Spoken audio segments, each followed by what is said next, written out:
اعوذ باللہ من الشیطان الرجیم، بسم اللہ الرحمن الرحیم۔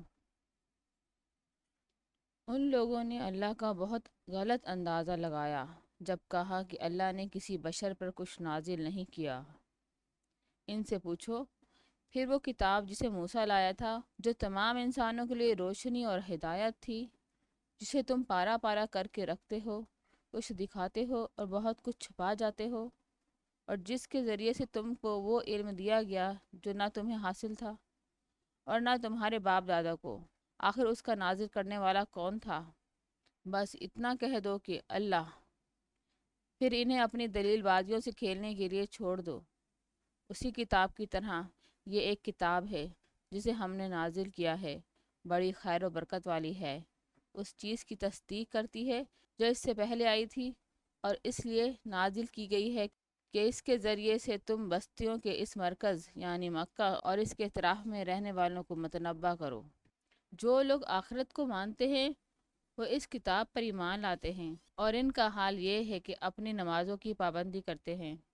اور اس شخص سے بڑا ظالم اور کون ہوگا جو اللہ پر جھوٹا بہتان گڑھے یا کہے کہ مجھ پر وحی آئی ہے، جب کہ اس پر کوئی وحی نازل نہ کی گئی ہو، یا جو اللہ کی نازل کردہ چیز کے مقابلے میں کہے کہ میں بھی ایسی چیز نازل کر کے دکھا دوں گا۔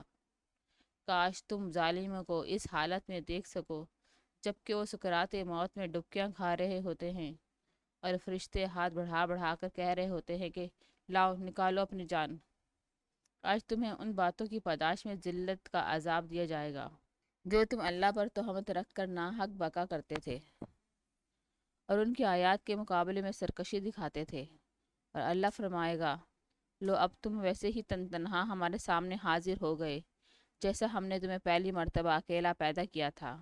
جو کچھ ہم نے تمہیں دنیا میں دیا تھا وہ سب تم پیچھے چھوڑ آئے ہو، اور اب ہم تمہارے ساتھ تمہارے ان سفارشیوں کو بھی نہیں دیکھتے جن کے متعلق تم سمجھتے تھے کہ تمہارے کام بنانے میں ان کا بھی کچھ حصہ ہے۔ تمہارے آپس سے سارے رابطے ٹوٹ گئے اور وہ سب تم سے گم ہو گئے جن کا تم ضم رکھتے تھے۔ دانے اور گٹھلی کو پھاڑنے والا اللہ ہے، وہی زندہ کو مردہ سے نکالتا ہے اور وہی مردہ کو زندہ سے خارج کرتا ہے۔ یہ سارے کام کرنے والا تو اللہ ہے، پھر تم کدھر بہہ کے چلے جا رہے ہو؟ پردہ شب کو چاک کر کے وہی صبح نکالتا ہے، اسی نے رات کو سکون کا وقت بنایا ہے، اسی نے چاند اور سورج کے طلوع و غروب کا حساب مقرر کیا ہے۔ یہ سب اسی زبردست قدرت اور علم رکھنے والے کے ٹھائے ہوئے اندازے ہیں، اور وہی ہے جس نے تمہارے لیے تاروں کو صحرا اور سمندر کی تاریکیوں میں راستہ معلوم کرنے کا ذریعہ بنایا ہے۔ دیکھو ہم نے نشانیاں کھول کر بیان کر دی ہیں ان لوگوں کے لیے جو علم رکھتے ہیں، اور وہی ہے جس نے ایک متنفس سے تم کو پیدا کیا، پھر ہر ایک کے لیے ایک جائے قرار ہے اور ایک اس کی سونپے جانے کی جگہ۔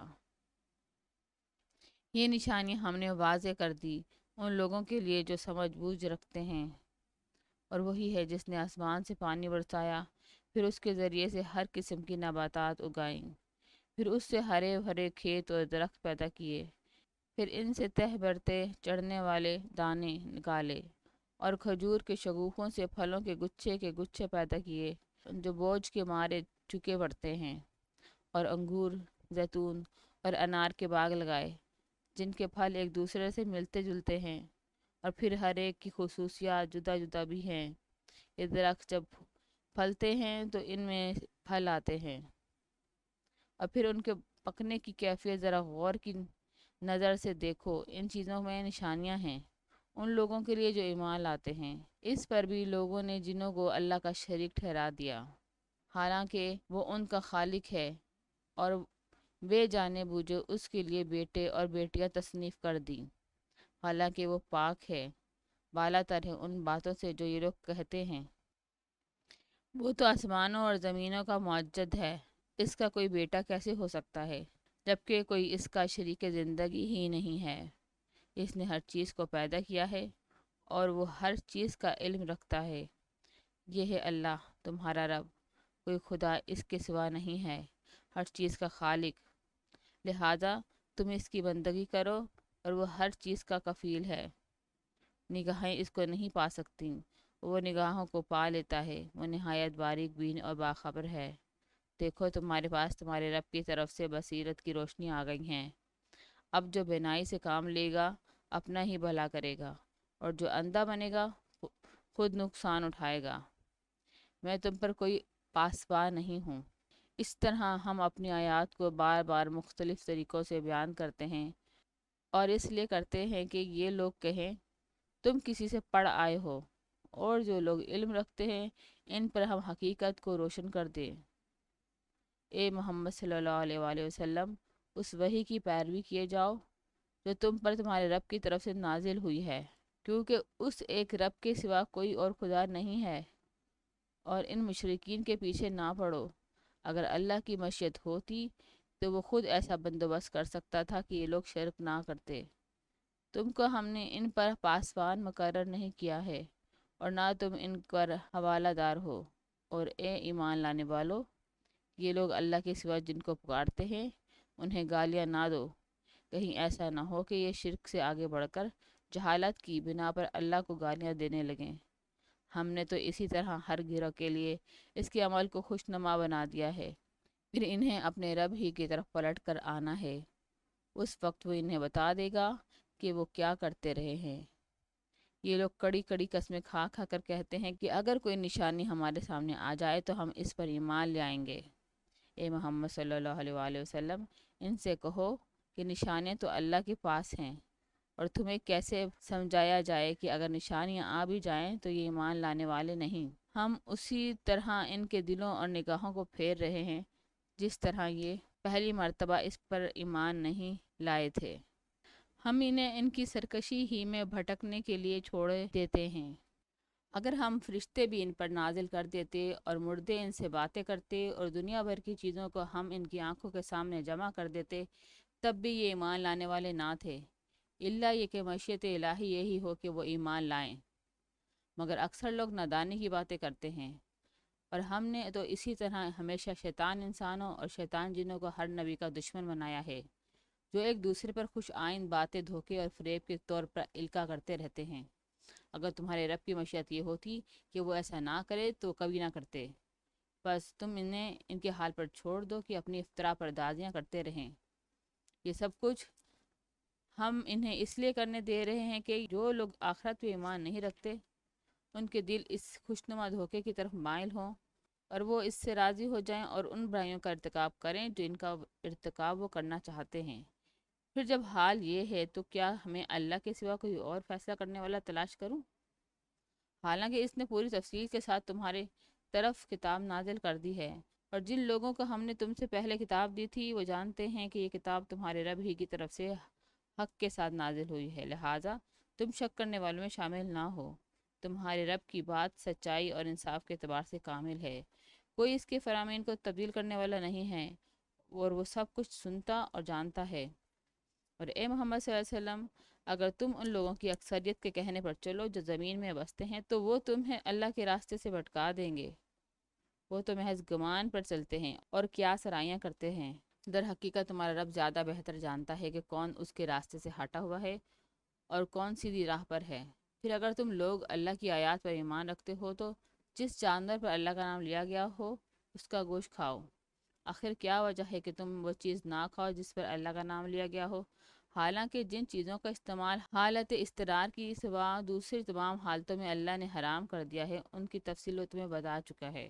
بکثرت لوگوں کا حال یہ ہے کہ علم کے بغیر محض اپنی خواہشات کی بنا پر گمراہ کن باتیں کرتے ہیں۔ ان حد سے گزرنے والوں کو تمہارا رب خوب جانتا ہے۔ تم کھلے گناہوں سے بھی بچو اور چھپے گناہوں سے بھی۔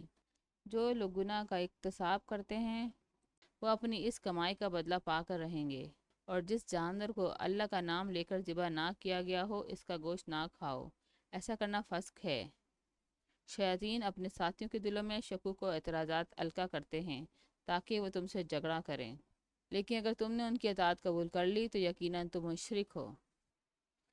کیا وہ شخص جو پہلے مردہ تھا پھر ہم نے اسے زندگی بخشی اور اس کو وہ روشنی عطا کی جس کے اجالے میں وہ لوگوں کے درمیان زندگی کی راہ طے کرتا ہے، اس شخص کی طرح ہو سکتا ہے جو تاریکیوں میں پڑا ہوا ہو؟ اور کسی طرح ان سے نہ نکلتا ہو۔ کافروں کے لیے تو اسی طرح ان کے اعمال خوشنما بنا دیے گئے ہیں، اور اسی طرح ہم نے ہر بستی میں اس کے بڑے بڑے مجرم کو لگا دیا ہے کہ وہاں اپنے مکر و فریب کا جال پھیلائیں۔ دراصل وہ اپنے فریب کے جال میں آپ پھنستے ہیں، مگر انہیں اس کا شعور نہیں ہے۔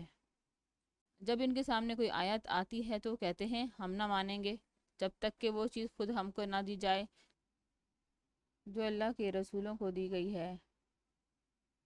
اللہ بہتر جانتا ہے کہ اپنی پیغمبری کا کام کس سے لے اور کس طرح لے۔ قریب ہے وہ وقت جب یہ مجرم اپنی مکاریوں کی بدائش میں اللہ کے ہاں ذلت اور سخت عذاب سے دوچار ہوں گے۔ بس یہ حقیقت ہے کہ جسے اللہ ہدایت بخشنے کا ارادہ کرتا ہے اس کا سینہ اسلام کے لیے کھول دیتا ہے، اور جسے گمراہی میں ڈالنے کا ارادہ کرتا ہے اس کے سینے کو تنگ کر دیتا ہے، اور ایسا بھیجتا ہے کہ اسلام کا تصور کرتے ہی اسے یوں معلوم ہونے لگتا ہے کہ گویا اس کی روح آسمان کی طرف پرواز کر رہی ہے۔ اس طرح اللہ حق سے فرار اور نفرت کی ناپاکی ان لوگوں پر مسلط کر دیتا ہے جو ایمان نہیں لاتے، حالانکہ یہ راستہ تمہارے رب کا سیدھا راستہ ہے، اور اس کے نشانات ان لوگوں کے لیے واضح کر دیے گئے ہیں جو نصیحت قبول کرتے ہیں۔ ان کے لیے ان کے رب کے پاس سلامتی کا گھر ہے، اور وہ ان کا سرپرست ہے اس صحیح طرز عمل کی وجہ سے جو لوگوں نے اختیار کیا۔ جس روز اللہ ان سب لوگوں کو گھیر کر جمع کرے گا، اس روز وہ جنوں سے خطاب کر کے فرمائے گا کہ اے گروہ جن، تم نے تو نوح انسان پر خوب ہاتھ صاف کیا۔ انسانوں میں سے جو ان کے رفیق تھے وہ عرض کریں گے پروردگار، ہم میں سے ہر ایک نے دوسرے کو خوب استعمال کیا ہے، اور اب ہم اس وقت پر آ پہنچے ہیں تو نے ہمارے لیے مقرر کر دیا تھا۔ اللہ فرمائے گا اچھا، اب آگ تمہارا ٹھکانہ ہے، اس میں تم ہمیشہ رہو گے۔ اس سے بچیں گے صرف وہی جنہیں اللہ بچانا چاہے گا، بے شک تمہارا رب دانا و علیم ہے۔ دیکھو اس طرح ہم آخرت میں ظالموں کو ایک دوسرے کا ساتھی بنائیں گے اس کمائی کی وجہ سے جو وہ دنیا میں ایک دوسرے کے ساتھ مل کر کرتے تھے۔